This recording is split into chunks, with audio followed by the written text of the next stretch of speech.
Hi friends, coming over to the third lecture in chapter number 3. In first lecture we had seen regarding battery, the source behind electric current. What is electric current? हमारे picture का hero है. तो पहले lecture में क्या बातें की? We talked about battery. Battery is the source of electric current in the circuit. Means it arises the electric current. यानी electric current का background हो गया. फिर सेकेंड लेक्चर में भी टॉक अबाउट इलेक्ट्रिक करंट यानी वहां पे हीरो का इंट्रोडक्शन हो गया. हीरो ने एंट्री मारी सेकेंड लेक्चर में. अब मूवी है, हीरो है, तो फिर उसका विलन भी होना जरूरी है. So let's talk today about villain, that is a resistance. Today our entire talk will be regarding resistance.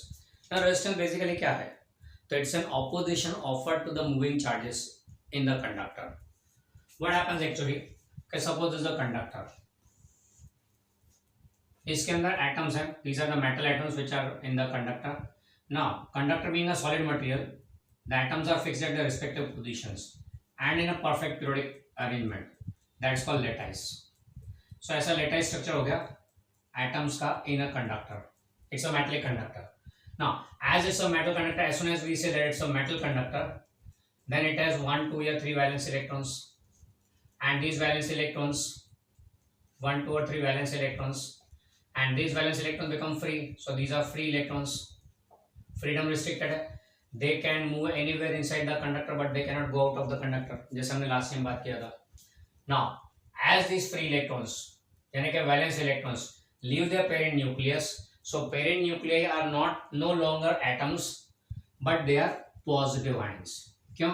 क्योंकि they have lost their free electrons. So these all atoms we show them as positive ions. इसलिए metal conductor में formation क्या बोलते हैं कि there are positive ions and free electrons in the metal. Net charge तो zero ही होगी, तो these are all positive ions. Now in solids we know that the atoms are fixed at their respective positions. They do not move from one position to another position. यानी कि they do not perform linear motion. Translational motion is not available in solids, no doubt, but they can vibrate about their fixed position. वो अपने fixed position के आसपास ही vibrate हो सकते हैं.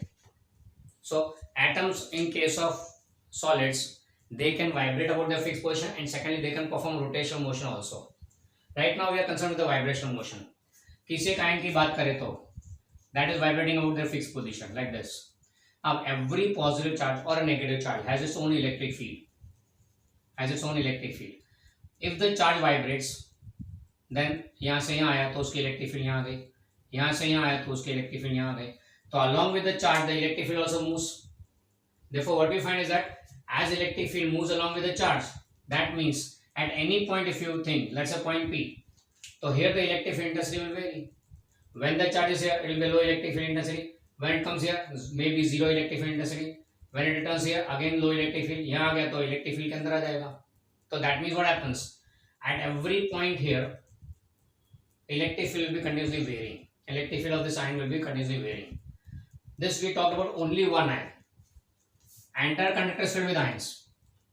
हर एक atom oscillate हो रहा है. So every atom has its own varying electric field. So what we find in the conductor is a continuously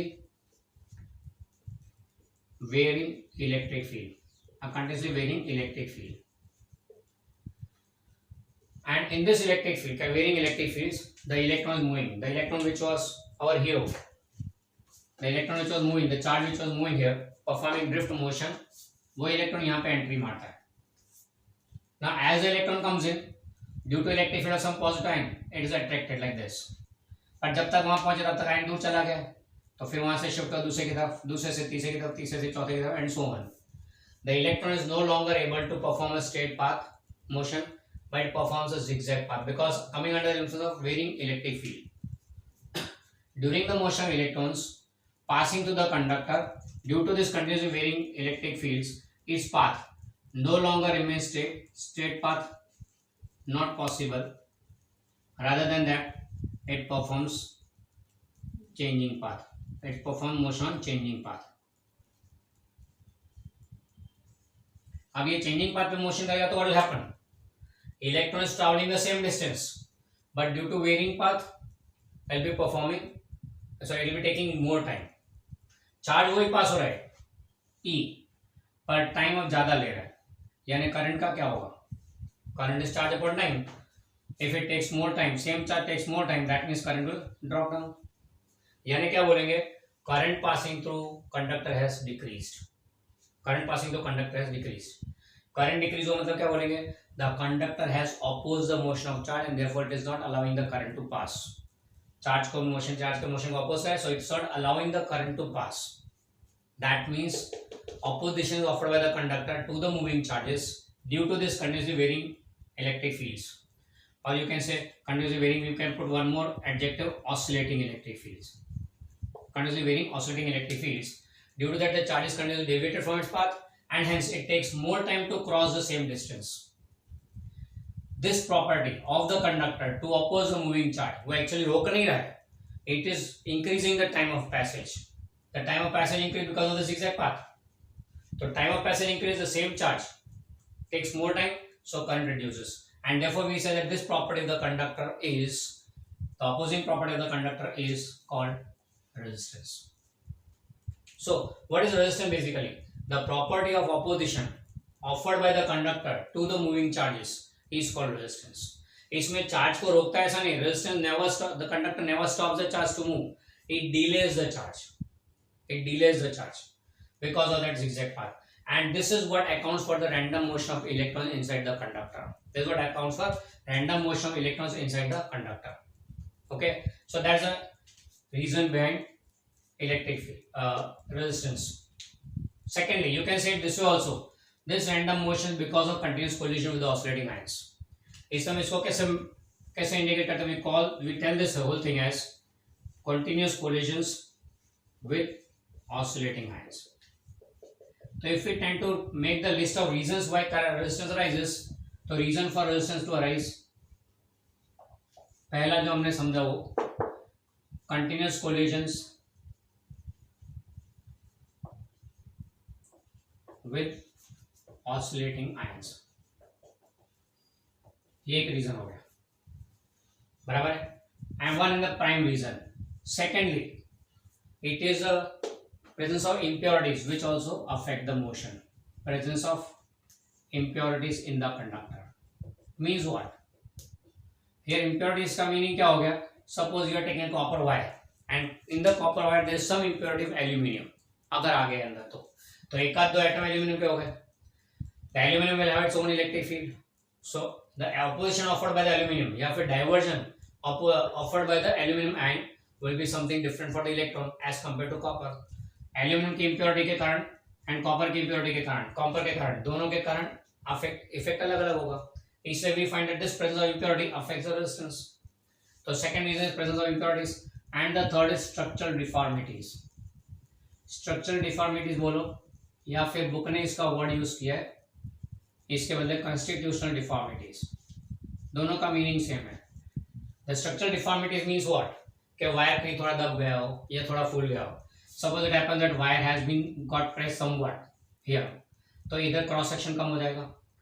The passing electrons, अच्छा क्रॉस सेक्शन कम हुआ इसलिए all ions will be dense, more density of ions will increase and so passing electrons will be more tough here. तो यहाँ पे tough हो जाएगा तो number of charges passing will be decrease and so current will be more. ये तो कैसा हो गया, अभी जैसे गवर्नमेंट रोड है दो साइड का, डिवाइडर के एक साइड ने डिवाइडर के दूसरे साइड, एक साइड का बैरिकेड कर दिया तो दूसरी साइड से सारा ट्रैफिक जा रहा है, ट्रैफिक बढ़ जाएगा, मोशन स्लो हो जाएगा, करंट हैज डिक्रीज्ड. तो ऐसा हो सकता है, या फिर हो सकता है कि थोड़ा फूल गया हुआ है. If it has been expanded so what happen, the density of ions will decrease, so electron be easily passing, फिर इजी हो जाएगा. अगर मान लो ट्रैफिक ज्यादा लगता है तो सरकार ने एक और रास्ता बना दिया बाजू में से, तो उधर से पास हो तो number of charge particles can move easily, तो इससे क्या होगा, करंट बढ़ जाएगा. So what we say here is structural deformity of this type, pressing of the conductor or expanding of the conductor changes the resistance. Flow को change करता है, इससे resistance change हो गया. जैसे यहाँ पे देखे तो density बढ़ गया, less charge will pass, या फिर charge take more time, that means current has been reduced. And यहाँ पे कम टाइम में निकल जाता है, current has increased, so resistance decreased. Clear about this? So ये हो गया reason why current resistance arises. These are the three basic reasons. उसमें मेन तो यही है, continuous collisions with oscillating ions. Actually electrons do not collide with ions. अगर ऐसा होता तो शायद कुछ और ही जबरदस्त घटना होती, एक्सप्लोसिव थिंग हो सकता था. पर it appears that it is continuously colliding with oscillating ions. Because of continuously varying electric fields, the straight path is not possible, so path changing, diverting path, zigzag path हो जाता है. इसका एक example दो तो very very simple example is, अगर कोई dense forest में you are playing cricket and you give a long shot in the dense forest, you are playing cricket and you give a long shot, will the ball be able to travel straight? नहीं, वो टकराते टकराते जाएगा. Same situation यहाँ लगेगा. Similarly, you might have played the game of that launching a ball, it goes collects many places and then returns back. उसमें भी होता है ना, कई जगह पे टकराते रहता है, it takes more time. तो वो केस से हो गया ये. ओके, सो रेजिस्टेंस के बारे में what it is, क्यों अराइज होता है, उसका रीजन आ गया.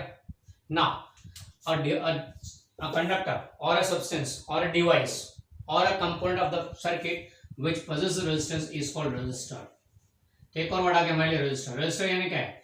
It's a component of the circuit possessing resistance. Resistance अगर पोजेस करता है तो उस कंपोनेंट को रेजिस्टर बोलते हैं. रेजिस्टर का सिंबल क्या है?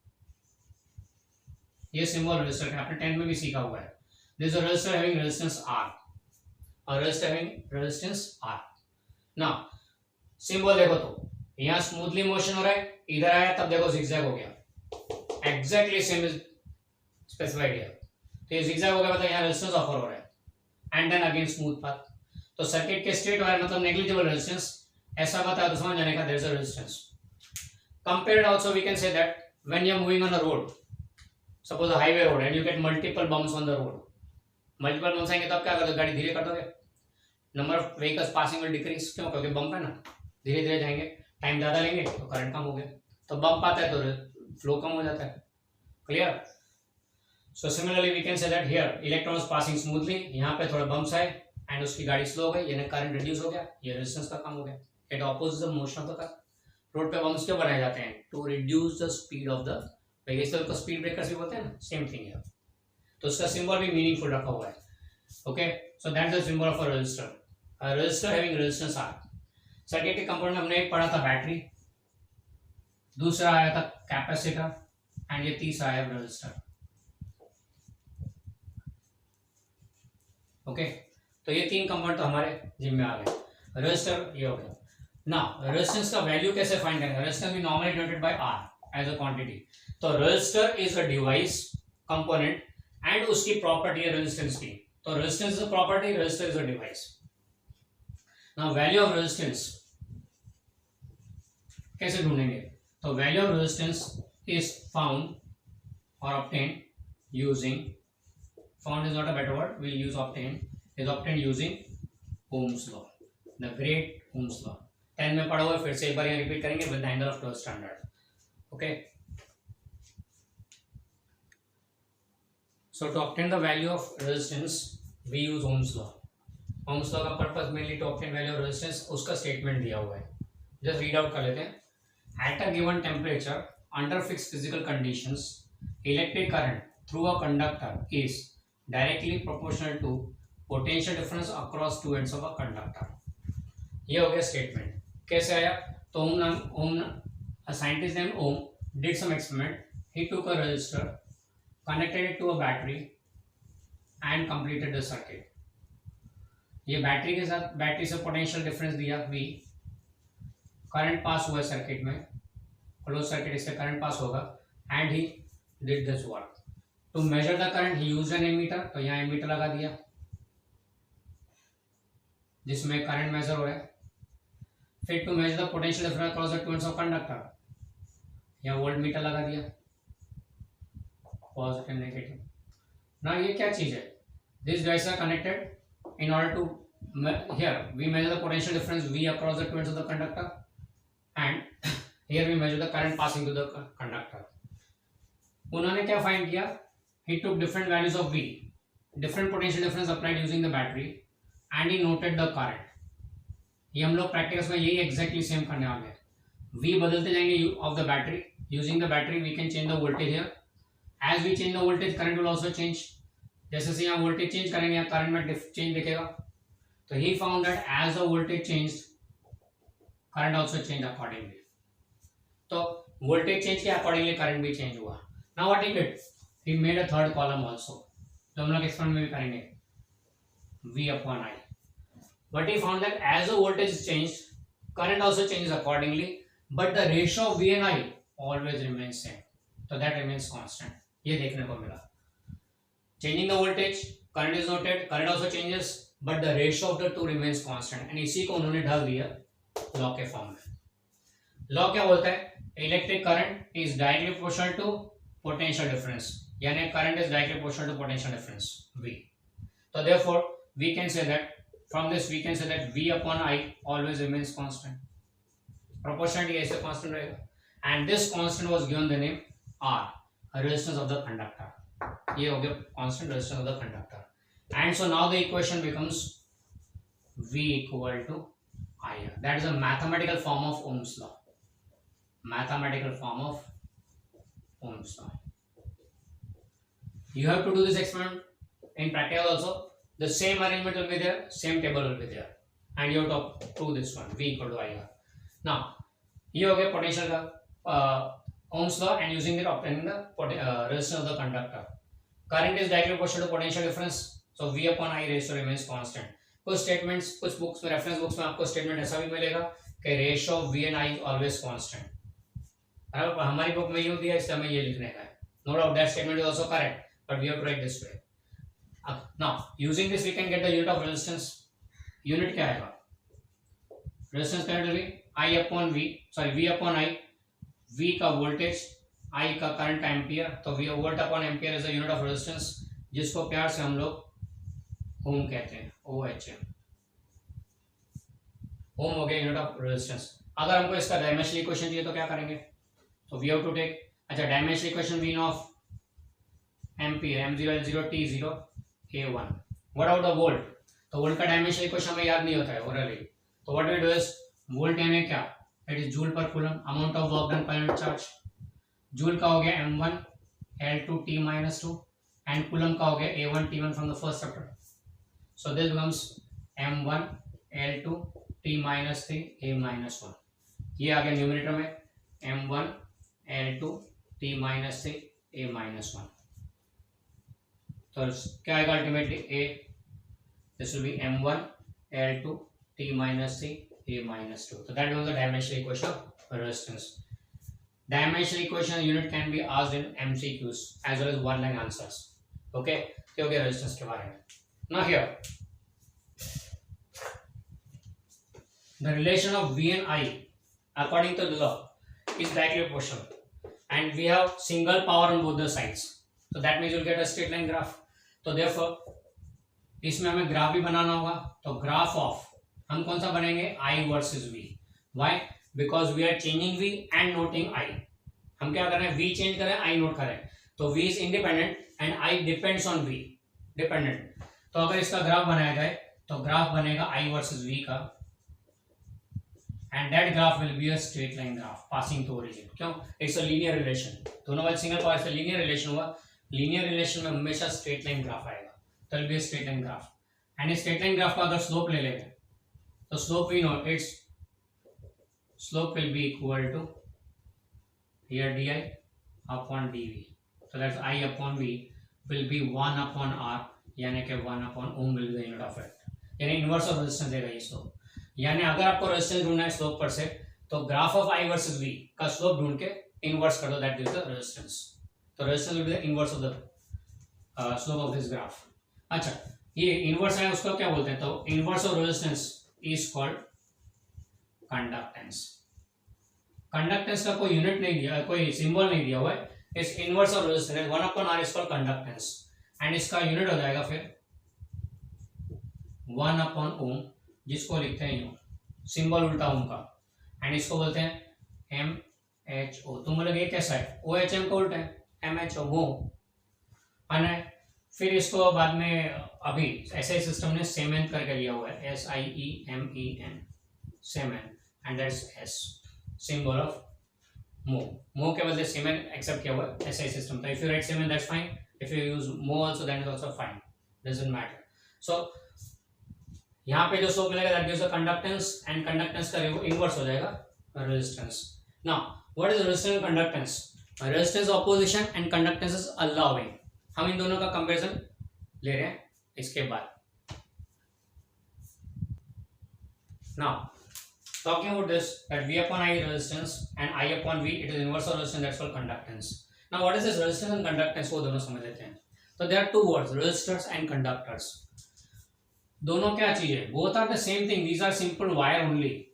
A simple conducting wire if we take, अगर वो conducting wire 80% charge को allow करता है, if the conducting wire allows 80% charge to pass, allows, that means its oppose is 20%, यानी कि 20% को अपोज कर रहा है. If it allows 80% then it is opposing 20% charge. या अगर वो 20% को अलाउ करता है तो इट्स 80% को अपोज कर रहा है. बराबर है. मतलब क्या हो गया? अलाउ करता है, if it allows the charges to pass then that can be called a conductor. Conductor is one who allows the charge to pass, and oppose करता है तो that's called a resistor. Okay. तो अगर कोई wire 80% charges को allow करता है तो इट्स 80% कंडक्टर, 20% रेजिस्टर. अब कंडक्शन प्रॉपर्टी ज्यादा है, इससे ये क्या बन जाएगा? Good conductor. तो what is a good conductor? Good conductor is a bad resistor. Good conductor is a bad resistor. And अगर 20% को अलाउ करता है मतलब 80% को अपोज कर रहा है, तो here what is happening? More opposition, more a resistor and less a conductor. So that becomes a poor conductor, poor or bad conductor. Nevertheless to say that if we take the उसने allow कुछ नहीं किया and सबको oppose कर दिया, does not allow any charge to pass, अब unanimously बोलोगे it's an insulator. So insulator is 0% conductor, 100% opposing. It does not allow a single charge to pass. That's an insulator. Clear about this? So what we get the idea from here? Conductor and resistor both are opposite to each other. If it's a good conductor, then it's a bad resistor. If it's a bad conductor, then it's a good resistor. यानी अगर आपको resistor अच्छा high resistance चाहिए तो उसका conduction कम होना चाहिए, and अगर आपको bad resistance चाहिए तो उसका conduction ज्यादा होना चाहिए. Clear? So both are complementary to each other. These two are complementary to each other. अगर ये कंडक्टर है तो रेजिस्टर नहीं, रेजिस्टर है तो कंडक्टर नहीं. Clear about this? तो ये हो गया regarding the concept of conductor and resistor. मेरे ख्याल से अच्छा, you are taking the same metal wire, अगर वो ज्यादा कंडक्ट करता है तो इट्स अ गुड कंडक्टर यानी कि bad resistor. Same wire if less conducts that's a bad conductor and a good resistor. तो bad conductors are good resistor and good conductors are bad resistors. Clear? ये तो हो गया regarding property of conduction and opposing resistance. Now यहां तो बात resistance की चल रही थी. Now let's see on what factors this resistance depends. तो रेजिस्टेंस डिपेंड्स ऑन, आप बोलेंगे सबसे पहले depends on V, depends on I. No, not at all. क्यों? क्योंकि रिलेशन क्या था? I is proportional to V. V बदलेगा, I बदलेगा, V बदलेगा, I बदलेगा, पर R तो कांस्टेंट रहेगा. तो it does not depend on V nor I.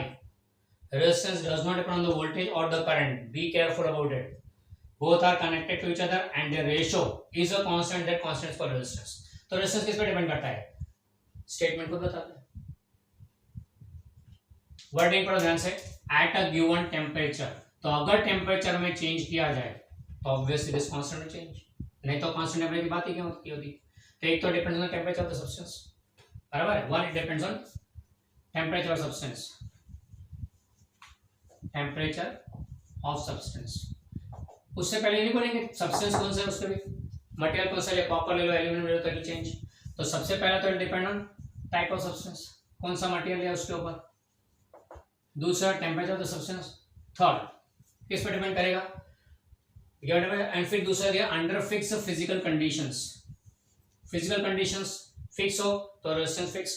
अगर इसमें थोड़ा चेंज किया तो लॉ बोलता है अगर ये फिक्स है तो बराबर है, और अगर ये चेंज किया तो obviously this constant also change. यानी फिजिकल कंडीशन पे भी डिपेंड करता है. फिजिकल कंडीशंस को we define it as dimensions of conductor. Conductor dimension में क्या आता है? तो डायमेंशन में तीन चीजें होती है, लेंथ, ब्रेड्थ एंड हाइट. ये तीन चीजें होती है डायमेंशन में. लेंथ, ब्रेड्थ, हम लोग 3 डायमेंशन देते हैं एक्स वाई जेड. तो लेंथ, ब्रेड्थ एंड हाइट तीन चीजें हो गई. नाउ अगर कोई वायर सिलिंड्रिकल है, नॉर्मली सारे वायर सिलिंड्रिकल ही होते हैं, तो इसमें लेंथ तो समझे, this is the length, what about the breadth and height, वो तो नहीं है। तो इसे दोनों को कंबाइन करके दूसरा फैक्टर क्या बोल दिया, area of cross section, area of cross section, यानी कि ये हो गया। अब क्रॉस सेक्शन है, यहाँ पे कॉन्सेप्ट फिर से एक बार याद कर लें। इलाव में we are studied about the cross section. Cross section यानी क्या, तो लेंथ के परपेंडिकुलर, लेंथ के परपेंडिकुलर कट मारो तो जो दिखेगा आपको वो क्रॉस सेक्शन हो गया। लेंथ के परपेंडिकुलर कट मारा तो क्या दिखता है, ये क्रॉस सेक्शन हो गया। यहाँ पे सर्कुलर है, ओके। तो यहाँ पे अगर आप क्रॉस सेक्शन देखोगे तो भी सर्कुलर, तो सर हमेशा सर्कुलर ही होगा, नहीं नहीं नहीं, it may happen that a conductor might be like this, a cuboidal wire, तो उस केस में ये लेंथ हो गया, ये उसकी ब्रेथ हो गई और ये हाइट हो गया, तो ये क्रॉस सेक्शन हो गया। Breadth and height both are included in cross section. इसलिए but we say that dimension conductor में दो लेते हैं, तो लेंथ ऑफ कंडक्टर एंड दूसरा cross section, area of cross section, दो फैक्टर पर डिपेंड करता है। तो we neglect breadth and height and we together take that as area of cross section. So these are the factors on which are depends, ये चार factor पर are की value depend करते हैं। कैसा डिपेंडेंस वो भी देख लेते हैं साथ साथ में। सबसे पहले डायमेंशंस की बात करते हैं, तो डायमेंशन पे कैसा डिपेंड करता है, तो रेजिस्टेंस अगर याद करें तो क्या था, कंडक्टिंग वायर में electron find zigzag path because it suffers continuous collision with oscillating ions and so its time is delayed and ये रेजिस्टेंस को कंट्रीब्यूट करता है ना।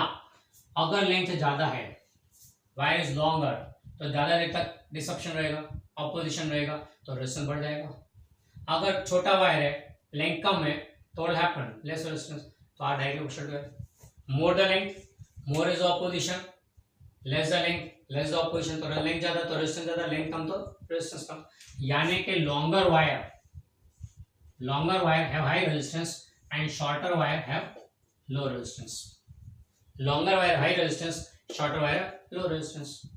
सेकेंडली क्रॉस सेक्शन पे देखे तो रिलेशन कैसा होगा, अगर वायर यूं है उसके बदले मोटा वायर होता, तो अगर ये वायर इतना उसका यूं मोटा होता तो तुम बोलोगे सर इजीली फ्लो होगा, तो इजीली फ्लो होगा मतलब करंट ज्यादा मिलेगा तो रेजिस्टेंस कम हो जाएगा।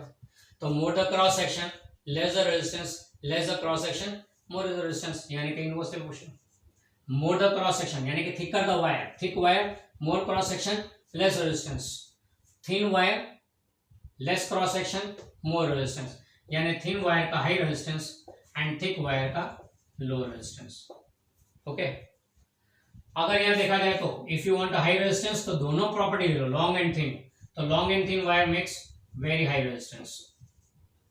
सो if you want a high resistance take a long and thin wire, and अगर आपको लो रेजिस्टेंस चाहिए तो take short and thick, short and thick gives you low resistance.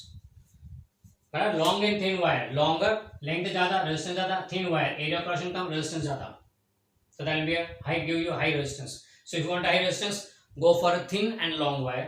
If you want a low resistance, go for short and thick wire. Length come and thickness ज्यादा। तो ये हो गया regarding factors on which it depends, उसके ऊपर से आपको कैसे हाई रेजिस्टेंस मिलेगा, कैसे लो रेजिस्टेंस मिलेगा। तो you can manipulate your wire to get your desired resistance, wire को मैनिपुलेट करके आप अपना डिजायर्ड रेजिस्टेंस ला सकते हैं। इन दोनों को कंबाइन करें तो क्या बनता है, आप प्रोपोर्शनल एल बाई प्रोपोर्शनलिटी हटाएंगे, कांस्टेंट लगाएंगे, so that constant will come out to be rho L by A, and this rho is called resistivity of material of conductor. It's called resistivity of conductor, जिसके बारे में हम लोग आगे बात करते हैं।